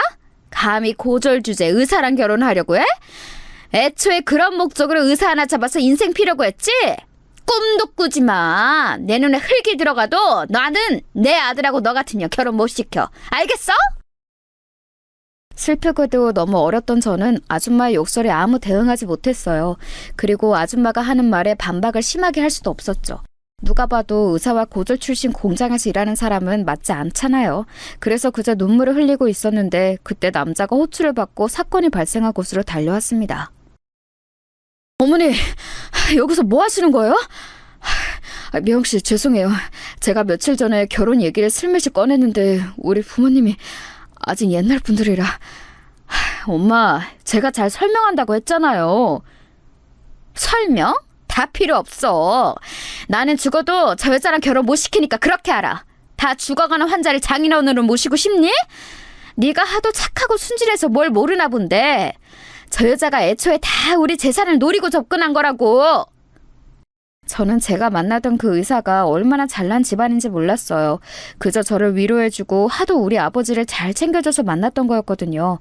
그렇게 한바탕 소동이 지나가고 저는 결혼 생각을 접게 되었습니다. 미영 씨, 내가 대신 미안해요. 우리 엄마가 이렇게 병원에 찾아와서 난리칠 줄은 전혀 몰랐어요. 그러니까 결혼하지 말자는 그 말 취소하면 안 될까요? 저는 미영 씨를 보자마자 첫눈에 반했어요. 제 인생에서 미영 씨 같은 사람을 다시 만날 수는 없을 것 같아요. 미영 씨를 놓치면 계속 후회할 것 같아요. 저도 진영 씨가 좋아요. 그런데 결혼이라는 건 우리가 서로 사랑한다고 사랑만으로 할 수 있는 건 아니잖아요. 그러니까 우리는 여기까지가 맞는 것 같아요. 저도 결혼보다는 지금 아버지 회복에 집중하고 싶어요. 검사 결과를 들으니 아빠도 얼마 남지 않았다고 하더라고요. 실제로 아빠는 그때 암 말기여서 건강이 위독한 상태였어요. 그래서 저는 결혼해서 빨리 아기를 가지고 아빠에게 온전한 가정을 이뤘다는 것을 자랑스럽게 보여주고 싶었거든요. 그런데 이렇게 병원까지 찾아와서 말릴 정도면 결혼 자체가 힘들겠다는 생각이 들었습니다. 진영 씨, 미안해요. 우리 그냥 여기까지만 하고 정리해요. 저는 지금 머릿속에 아빠 걱정으로 가득 찬 상태고 진영 씨 어머님하고 대치하고 싶지 않아요. 다른 불필요한 생각을 하고 싶지 않아요. 미안해요. 그동안 진짜 고마웠어요. 이 은혜는 고맙게 생각해요. 미영 씨, 저는 미영 씨 절대 포기 못해요. 미영 씨가 괜찮아질 때까지 그저 기다릴게요. 우리 부모님의 반대도 제가 어떻게든 해결할게요. 그러니까 안 좋은 생각은 하지 말아요. 지금은 상황을 지켜보도록 해요. 저는 남자에게 그만 만나자고 이별을 고했고 아빠 간호에 집중했어요. 그 뒤로 남자의 엄마도 저를 찾아오지 않았습니다. 그렇게 아빠에게 집중한 지 1년 뒤에 아빠는 그만 엄마 곁으로 떠났습니다. 그때 제 나이가 24살이었는데 지금 생각하면 저 나이에 어떻게 버텼는지 모르겠어요. 한순간에 부모를 다 잃은 저는 너무 속상했고 세상이 원망스러웠습니다. 또한 의지할 곳이 너무 필요했어요. 사실 헤어지자고 했지만 의사는 계속해서 제 곁을 지켜주었습니다. 심지어 아빠가 돌아가시는 그 순간에도 제 옆에 있었어요. 결혼할 때도 계속 끼니를 챙겨주고 아빠에게 필요한 것들을 많이 챙겨주었죠. 헤어졌지만 헤어진 상태로 아무도 보지 않았을 정도였어요. 미영 씨, 아버지 돌아가신 거 안타깝게 생각해요. 그동안 너무 고생 많았어요. 미영 씨는 할 만큼 하셨어요. 하늘에서 아버님도 따님 뿌듯하게 생각하실 거예요. 그러니까 너무 상심하지 말고 미영 씨는 미영 씨의 인생을 살도록 해요. 진영 씨 고마워요. 안 그래도 요즘 의지할 곳이 절실한데 이렇게 저를 생각해 주다니 감동이에요. 제가 힘들 때마다 제 옆에서 누구보다 힘이 되는 존재라 얼마나 고마운지 몰라요. 저는 그렇게 의사와 다시 만나게 되었어요. 부모님이 없이 혼자 남겨진 저한테 저 남자는 제 구원자였습니다. 그렇게 시작된 연애는 참 행복했어요. 둘이 있으며 세상을 다 가진 기분이 들었습니다. 하지만 동시에 결혼 생각을 시작하며 속이 갑갑했어요. 시부모님의 반대를 어떻게 해결할지 걱정되었죠. 미영 씨가 무엇을 걱정하는지 알아요. 하지만 우리 서로를 누구보다 사랑하잖아요. 그러니까 아무리 부모님이 반대해도 우리 물러서지 말아요. 우리의 사랑은 누구보다 견고하잖아요. 제가 결혼 얘기가 나오면 표정이 어두워지니 의사는 그런 저를 안심시켰어요. 그때 저는 아빠와 살던 단칸방에서 살던 때였고 공장은 그만둔 상태였습니다. 아빠가 죽은 뒤로 자꾸 다른 생각이 나서 일에 집중할 수가 없었거든요. 미영 씨, 저와 결혼해서 집에서 아이를 키우며 사는 것은 어때요? 저는 예전부터 제 아내가 따뜻한 저녁밥을 하고 기다리는 것을 바랬어요. 미영 씨라면 현명하고 다정하니까 제가 원하던 아내의 역할을 잘 해낼 것 같아요. 저도 미영 씨가 그렇게 바라던 남편에 걸맞게 행동할게요. 제가 걱정할 때마다 남자는 확신을 주었습니다. 그래서 물러설 곳도 없이 저는 시댁에 인사를 가게 되었어요. 그런데 여러분, 저는 처음 인사 간 날 시댁 안으로 들어갈 수도 없었습니다. 여기가 어디라고 저 천한년이 찾아와? 우리 집에 만만해? 감히 고졸에다 직업도 없으면서 친정도 없는 주제에 의사 집안에 빌붙을 생각을 해? 내가 절대 안 된다고 몇 번을 말했냐? 당장 돌아가. 내 아들한테서 떨어져! 시어머니는 급기야 집안에서 소금을 가져와서 저에게 뿌리기 시작했습니다. 너무 모욕적이었지만 그때는 물러설 생각이 없었어요. 저한테 이 남자는 이미 제 전부였거든요. 엄마 그만해요. 저는 미영 씨가 아니라면 결혼하고 싶지 않아요. 제 운명의 상대를 만났다고 했잖아요. 도대체 언제까지 이러실 거예요? 그렇게 엄마가 사랑하는 아들이 결혼하고 싶은 상대를 드디어 만났는데 제발 허락해주세요. 내 아들을 어떻게 홀렸길래 우리 착한 아들이 이렇게 나오니? 내 아들이 어떤 자식인 줄 알아? 무려 3대 독자라고. 너 같은 애가 건들 사람이 아니야. 양심이 어디 있는 거야? 내 아들하고 결혼할 여자가 한 트럭이야. 어머니, 제가 잘할게요. 저 진짜 어머님이 원하시면 대학도 다시 입학할게요. 저 고졸이지만 입학은 명문대에 입학했었어요. 돈도 결혼 허락만 해주시면 공장에 다녀서 많이 벌게요. 실망시키지 않도록 최선을 다할게요. 제발 허락해주세요. 듣기 싫다. 당장 내 집에서 꺼져. 여보, 경찰 불러. 말이 안 통하네. 시어머니는 생각보다 반대가 정말 심하셨어요.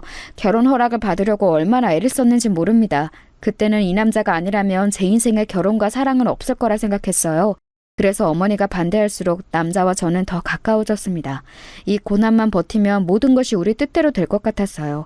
결국 1년 동안의 결혼 허락 기간이 지나고 남자와 저는 결혼할 수 있었습니다. 그 비결은 바로 남자가 호기롭게 부모님에게 말했어요.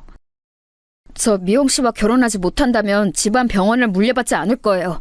지금 다니는 병원도 사직서를 내고 어디 시골에 들어가서 혼자 스님이 되어 살도록 하겠습니다. 이렇게 미영 씨와의 결혼이 간절하고 꼭 하고 싶어요. 의사 면허를 가지고 사직서를 실제로 쓰고 시부모님께 보여줬다고 하더라고요. 결국 시아버지가 본인 병원을 남자가 물려받는다는 조건으로 결혼을 허락하셨어요. 그렇게 결혼에 성공한 저는 이제 행복 시작이라고 생각했습니다. 물론 그 생각은 제 오산이었어요. 왜냐하면 오히려 불행이 시작되었거든요. 너는 의사 남편을 두었으면 당연히 새벽 4시에 일어나서 아침밥을 할 생각을 해야지. 지금이 몇 시인데 퍼질려 자고 있니? 나 같으면 내 인생에 의사 남편이 나타났으면 황송해서 잠도 못 잤을 텐데 너는 속도 좋다. 시아버지는 결혼 허락을 하시며 남편과 제가 꼭 시댁에서 같이 살길 원하셨어요. 그래서 살던 단칸방을 정리하고 시댁에서 신혼생활을 시작했는데 너무 힘들었습니다. 시어머니는 결혼 전부터 저를 마음에 들어하지 않으셨잖아요. 결혼식을 올리고 같이 산 뒤로는 더욱 심해졌어요. 특히 남편이 없으면 저를 더 대놓고 싫어하셨습니다. 남편이 있어야 그나마 대놓고 욕하거나 뭐라 하지 않으셨죠. 그래서 저는 집에서 항상 남편이 집에 오길 바라고 말았어요. 예, 너 지금 뭐 하는 거니? 지금 너는 음식이 입으로 넘어가?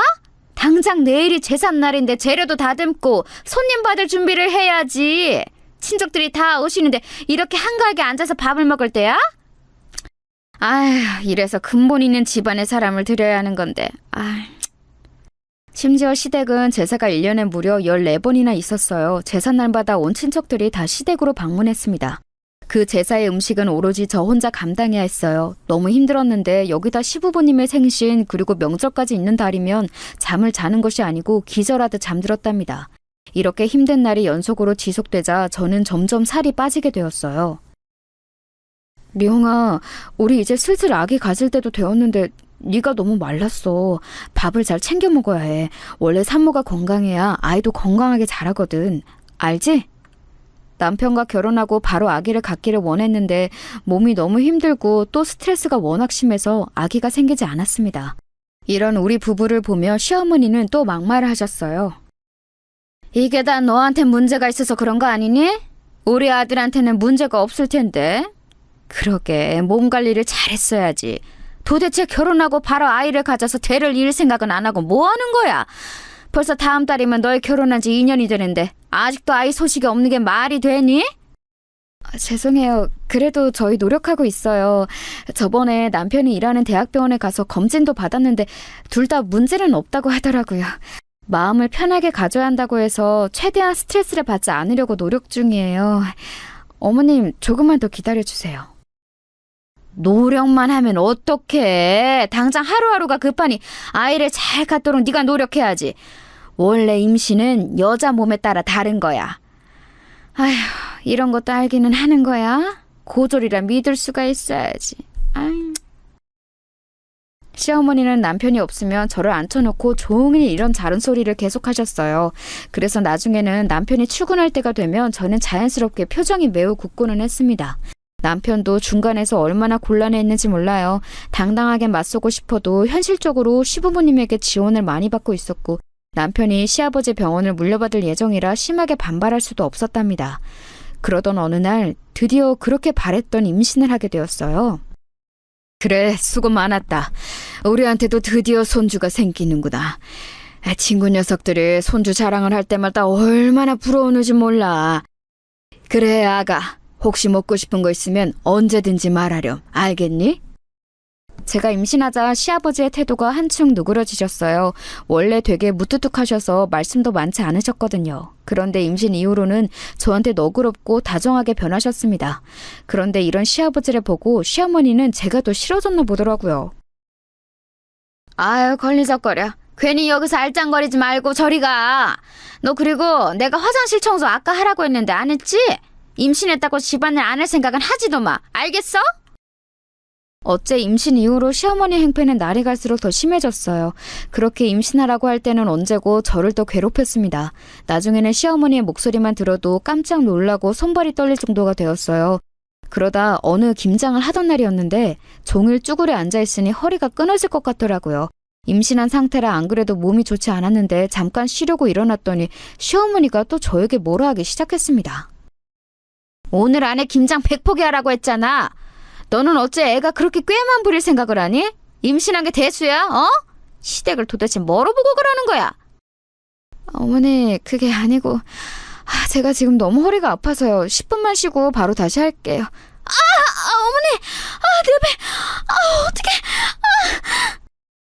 시어머니는 제가 조금만 쉰다고 하자 저를 뒤로 밀어버렸어요. 몸이 무거운 상태였고 힘들게 일한 뒤라 저는 휘청거리며 넘어지게 되었습니다. 안정을 취해야 하는 시기에 저는 그만 오히려 유산을 하게 되었죠.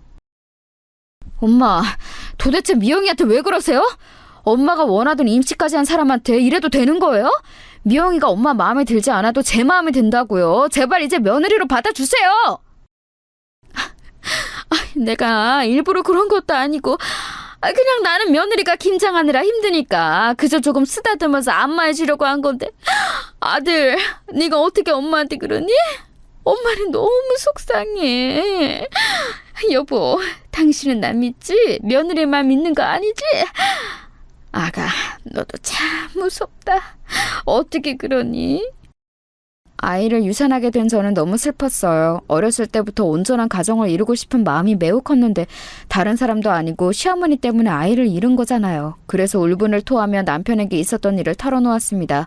그러자 시어머니는 오히려 눈물을 보이며 억울해하더라고요. 그 모습을 보고 얼마나 어이가 없었는지 몰라요. 그 뒤로 저는 시어머니만 보면 온몸이 굳어 아무것도 할 수가 없었어요. 스트레스가 심해서 몸무게도 너무 많이 빠지게 되었죠. 그런 저를 보고 남편은 이대로는 안 되겠다고 생각했나 봐요. 미영아, 내가 아버지한테 말했어. 우리 이제 분가하자. 분가하고 우리끼리 살면서 가정을 이루는 게 훨씬 나을 것 같아. 아버지도 네가 유산한 것을 보고 내 의견에 동의하셨어. 우리 엄마가 그동안 너한테 시집살이 했던 거 대신 사과할게. 미안하다. 아이를 잃고 심한 우울증에 시달렸던 저는 그나마 남편이 있어서 버틸 수가 있었어요. 아이에 대한 갈망은 그 누구보다 제가 제일 심했거든요. 엄마 없이 자란 저는 아이에 대한 욕망이 심했는데 유산해서 제정신이 아닌 상태였습니다. 그런 저를 위해 남편이 시아버지에게 말해서 분가를 하게 되었어요. 그런 상태로 시댁 행사에 참여하지 않고 제 회복에 힘을 쓰게 되었습니다. 그리고 임신을 다시 준비했는데 도저히 아이가 생기지 않았어요. 미영아, 검사 결과 나왔어. 우리 자연적으로 임신은 이제 힘들 것 같아. 시험관을 통해서 시도해보자. 쉽지 않은 결정이지만 이왕 가지기로 한 거 끝까지 해보자. 미영이 너와 나 사이에 아이가 생긴다면 정말 행복할 것 같아. 여보, 나 이번에 만약 아이가 생기면 진짜 최선을 다해서 키울 거야. 내가 얼마나 아이에 대한 욕망이 심한지 알지? 시험관? 나는 아무 상관없어. 우리가 아이를 가질 수만 있다면 더한 것도 할 수 있어. 자연적으로 임신은 더 힘들다는 검진 결과가 나왔고 남편과 저는 시험관으로 아이를 가질 준비를 시작했어요. 자연 임신이 힘든 만큼 시험관 임신도 참 힘들었습니다. 하지만 그럴수록 남편과 저는 서로를 의지하며 버텼어요. 그리고 마침내 시험관으로 힘들게 아기를 가지게 되었습니다. 그래, 우리 아들하고 며느리 둘 다 고생 많았다. 이번에는 부디 몸조리를 잘해서 출산까지 아무 일 없이 건강하게 낳도록 하자. 명희, 네가 힘들면 우리 집 행사에 임신기간 동안 오지 않아도 된다. 시아버지는 그런 저를 위해 무려 제사와 명절 때도 원할 때만 오라고 하셨어요. 저를 생각해 주신 시아버지 덕분에 저는 아주 편하게 태교할 수 있었습니다. 이 점이 시어머니의 심기를 건들 줄은 전혀 몰랐죠. 그 상태로 저는 아이를 출산했는데 아이의 성별은 딸이었어요. 사실 저는 속으로 내심 딸이 태어나길 원했습니다. 왜냐하면 같은 성별이라 공감대도 더 많아 보였고 말도 잘 통할 것 같았거든요. 그래도 만약 아들이 태어났어도 실망하거나 그러지는 않았을 거예요. 너무 바랬던 아이라 성별이 크게 중요하지 않았거든요. 물론 딸이라면 더 좋았겠지만 아들이어도 싫지는 않았을 거라 확신해요. 남편도 저와 같은 마음이었습니다. 아이야 가질 수 있으면 더 가져도 되는 거니까요. 그런데 시어머니는 전혀 아니었나 봐요. 대를 이어야 하는데 무슨 딸을 낳니? 아유, 아들을 낳아야 네 남편을 이어 의사가 되어 병원을 이어봤지. 딸을 낳으면 그게 무슨 소용이야? 다음에는 노력해서 아들을 가져라. 어머니, 그래도 딸도 소중한 자식이잖아요. 딸도 귀엽고 예쁘니까 너무 미워하지 마세요. 우리 영지 남편 닮아서 눈도 크고 예쁘잖아요? 대를 잇는 건 아들이야. 아우, 꼴도 보기 싫으니 저리 치워라. 임신기간 내내 시댁은 오지도 않더니 그래놓고 낳은 건 딸이야? 참 기가 막혀. 시어머니는 우리 딸들 대놓고 미워하셨어요. 시아버지가 그래도 딸을 예뻐하셔서 시댁에 시간이 나면 자주 갔는데 시어머니는 한 번도 우리 아이를 안아준 적이 없습니다. 애가 울음소리가 큰 거 보니까 크게 될 아이인가 보다. 우리 진영이를 따라 의사가 되면 얼마나 좋을까. 요즘은 여자 의사도 많으니까 기대가 된다. 여보, 무슨 소리를 하는 거야? 당연히 아들이 이어야지. 다음에는 아들을 낳을 수 있을 거야. 그리고 아기 너무 그렇게 안고 있지 마. 버릇 나빠지니까.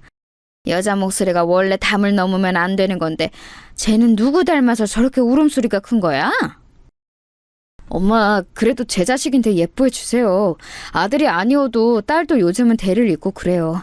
아기도 사람이라 다 감정이 있는데 너무 미워하면 명지도 상처받아요. 상처를 받고 말고 그게 뭐가 중요해. 중요한 건 바로 아들이 아니라는 거지. 아우, 됐다. 나는 할 말 없다. 보기 싫으니 내가 피해야지.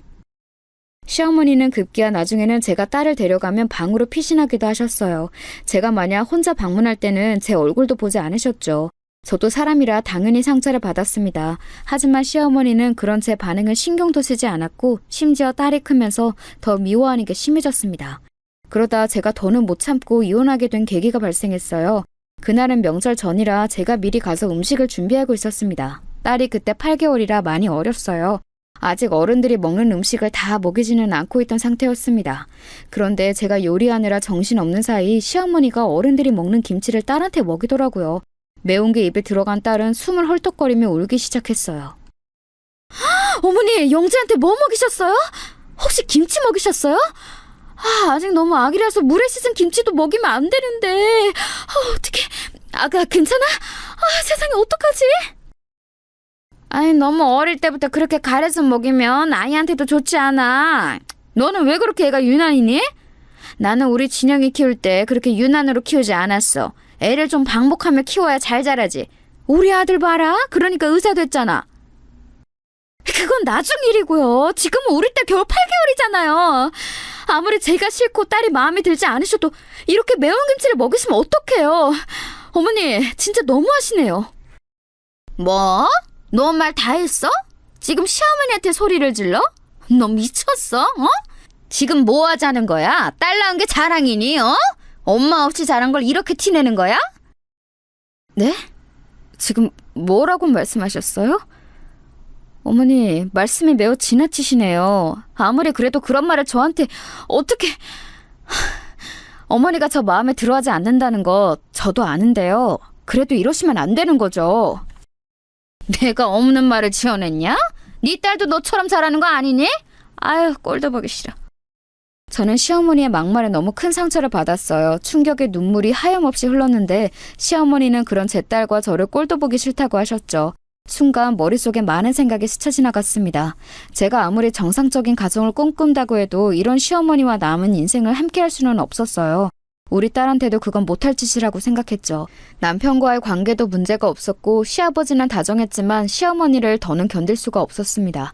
그렇게 저는 이혼을 하게 되었어요. 미영아, 내가 입이 10개라도 할 말이 없어. 나는 너와 이혼하기 싫어. 그런데 내가 하기 싫다고 상처받은 너를 붙잡는 것은 너한테도 못할 짓이라고 생각한다. 그동안 나와 살아줘서 고마워. 우리 서류상으로 이혼해도 인연을 끊지는 말자. 나는 너를 아직 사랑해. 나도 당신은 최고의 남편이자 아빠라고 생각해.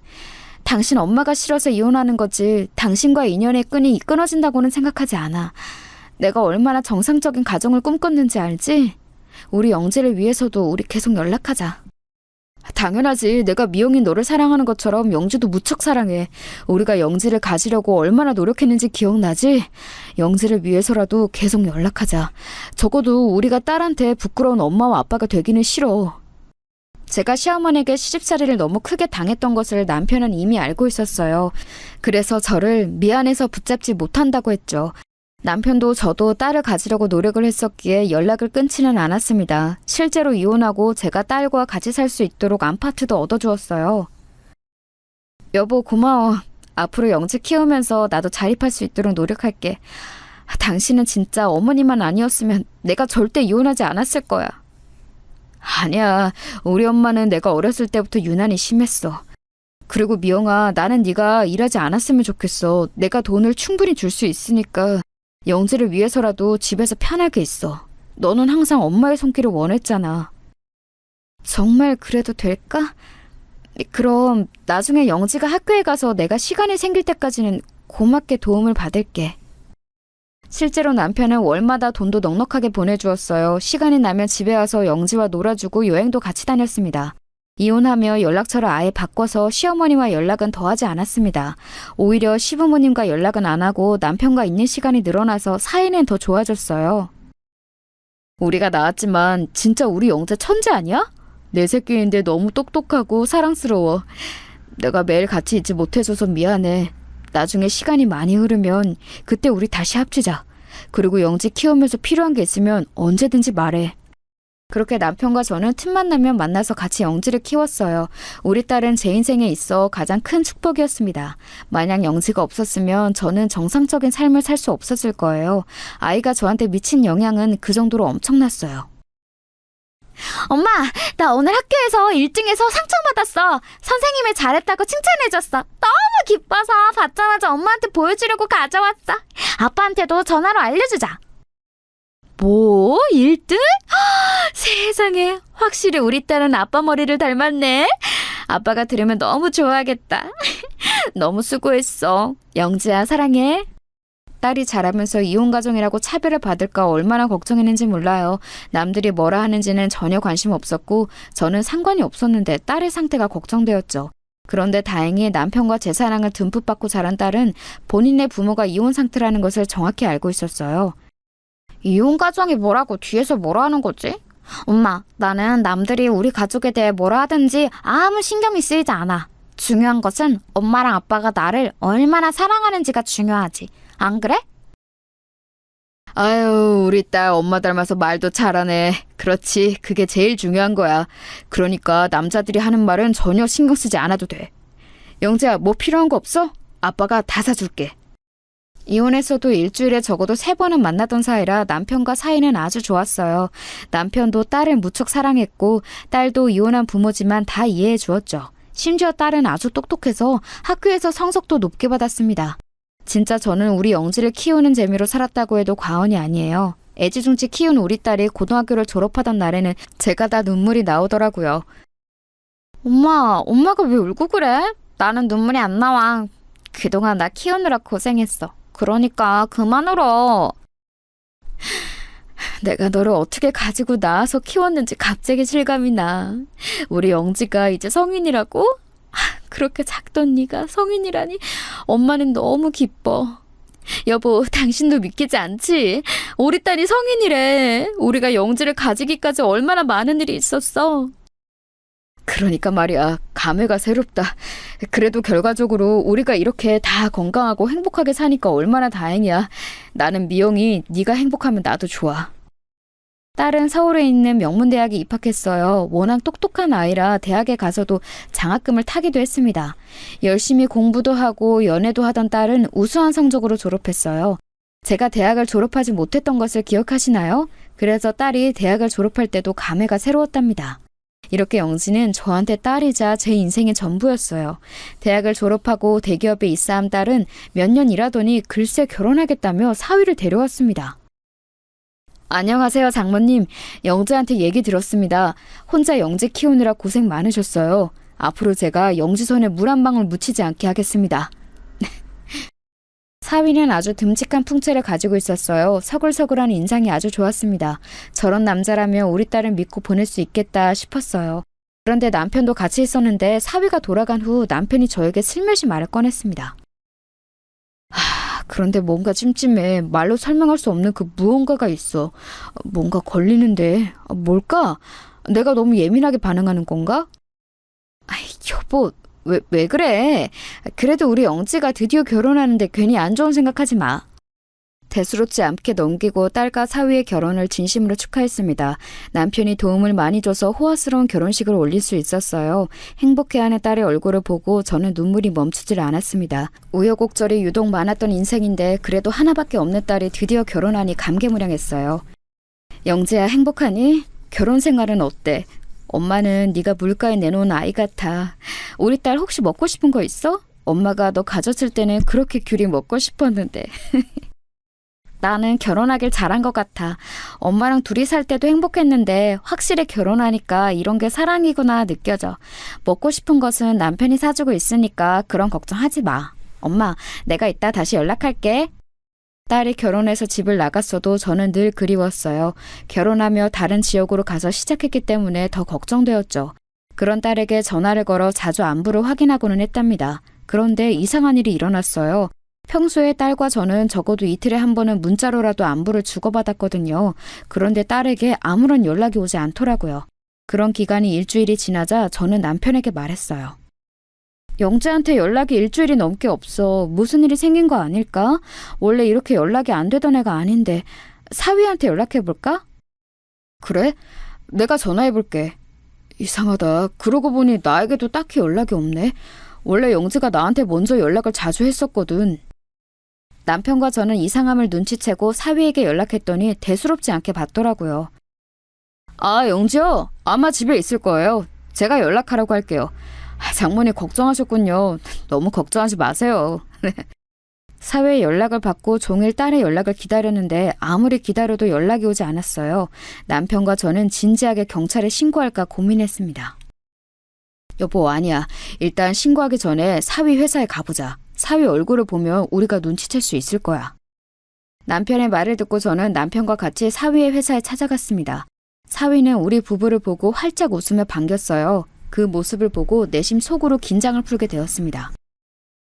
우리 영지가 도통 연락이 되질 않아. 저번에 자네가 말한 대로 연락을 계속 기다렸는데 안 오더라고. 찾아갈까 생각했지만 사돈댁과 같이 사니까 그럴 수도 없고. 그런데 우리 딸이 걱정이 돼가지고 이렇게 찾아왔어. 일하는데 방해해서 미안하네. 아니에요, 장모님. 저는 이해합니다. 그리고 사실 제가 일부러 말하지 않았던 사실이 있어요. 장인어른 장모님, 사실 영지가 많이 아파요. 그래서 미국에 요양 보냈어요. 영지가 절대 부모님께 알리지 말라고 해서 끝까지 비밀로 하려고 했는데. 뭐라고? 그게 무슨 말인가? 아니, 우리 영지가 어디가 아파? 자세히 말해보게. 나는 처음 듣는 내용이야. 큰 병원에서 검진했는데 영지의 몸에 악성 종양이 있다고 하더라고요. 그래서 영지가 의사인 아빠에게 알리기 싫다며 미국으로 갔어요. 영지, 그래도 내년에 다시 한국에 올 거니까 조금만 기다려주세요. 급기야 사위는 얼굴을 손에 묻고 오열하기 시작했어요. 저는 너무 놀라 사실이 믿기지 않았습니다. 우리 딸이 아픈지도 모르고 저는 연락을 기다렸던 거였어요. 그렇게 남편과 사위의 회사를 나오는데 그 순간이었습니다. 여보, 이상해. 아무리 생각해도 이건 말이 되지 않아. 내가 지금 병원을 운영하고 우리 아버지도 병원장이었잖아. 영지 우리 병원에서 최첨단으로 건강검진을 매년 받아. 아무 이상이 없었는데 결혼하고 갑자기 악성종양? 내가 아까 병명을 물어봤는데 대답하지 못했어. 이건 분명 우리 딸에게 무슨 문제가 있는 거야. 뭐? 그러면 어떡해? 우리 영지 어떡해? 경찰에 신고해야 할까? 아니, 그건 너무 섣부른 선택이야. 일단 우리끼리 해결하자. 그래야 오히려 우리 딸의 안전을 보장받을 수 있어.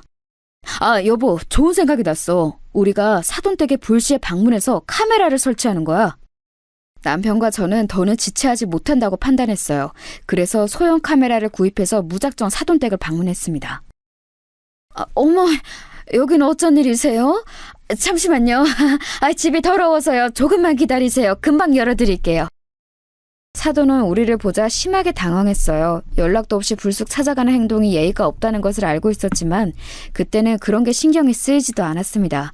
20분 정도 기다린 후에 사돈댁으로 들어갔더니 우리 딸의 흔적은 보이지 않았어요.